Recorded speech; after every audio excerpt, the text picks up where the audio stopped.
Let's make tomato rice. This is my mom special recipe.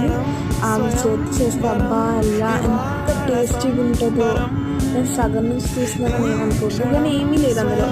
First మనం oil వేసుకోవాలి. Oil వేసుకున్న తర్వాత జీలకర్ర, తర్వాత ఆనియన్స్, ఇంకా టమాటో, చిల్లీస్ వేసుకొని ఉప్పు, పసుపు, కారం వేసుకొని వేపుకోవాలి. తర్వాత వెంటనే పుదీనా వేసుకోవాలి. కలుపుకొని వేపుకుని చూసారా ఆయిల్ బాగా తేలినంత వరకు ఒక 2 minutes అలా ఉంచాలంతే. తర్వాత వెంటనే గరం మసాలా కూడా వేసుకోవాలి. అది హోమ్ మేడ్ గరం మసాలా. అది కూడా ఒకసారి మా మమ్మీని అడిగి వీడియో తీసి పెడతాను అనమాట.